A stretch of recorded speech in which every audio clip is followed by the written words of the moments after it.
I think it's just a series of unfortunate events that have given me a unique qualification. I've been involved in two active shooter incidents. One as a policeman, one as a husband and father. I've seen them from the inside. I've seen how other people react. And I have a master's degree with a thesis that's demonstrating the phenomena of the active shooter event. When people ask what an active shooter event is, they traditionally think of somebody starting to fire a gun. Some people associate schools. Some people associate threats that could be like malls, which in America we've had three. You in Canada had one most recently at the Halifax shopping center in on Valentine's Day of 2015, and they prevented it before it happened. But they also diluted it a little bit, as Americans would, because they didn't want to engross people with fear. So we look at all of these events from an interview perspective of victims, families, the shooter. We break into the dichotomy of what went wrong. How is it that you can have an exceptional amount of people that say, we knew this guy was going to, we knew this girl was going to. So we take a unique perspective from long before the bang. And active shooters are a little bit finicky, unlike terrorism. We can tell you what a terrorist background is going to look like, where we cannot with an active shooter, because active shooters are 5-year-old girls and they're 96-year-old men.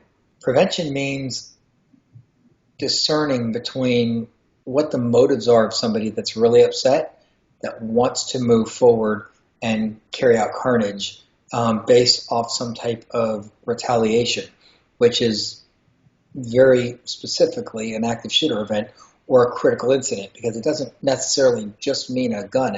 You have to understand it takes police an average of 17 minutes to get to the scene. So you have three time frames there.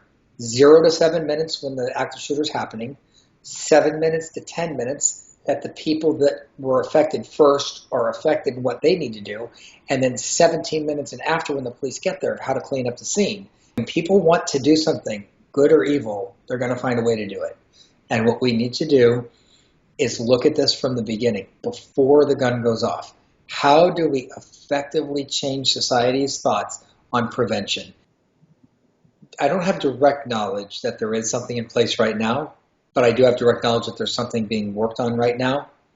And in my professional opinion, as well as some known information, we, here in the United States have NCIC, and I believe you guys piggyback off it quite a bit with RCMP.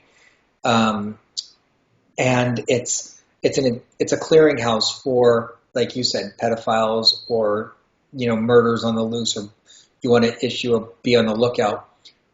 There's no reason we can't build in a form into that NCIC and say, okay, this person is meeting, we just did a traffic stop and confiscated 5 guns out of this student's car, but we sent him home. And he's got these other things that he meets. There's no reason that we can't build a program like that. The problem is, it goes back to what I was telling you earlier, funding.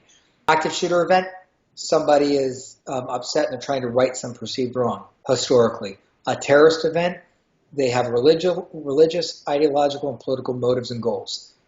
An active shooter event can turn into a terror event because it terrifies everyone, and we call it domestic terrorism because, we don't have a good explanation of it yet.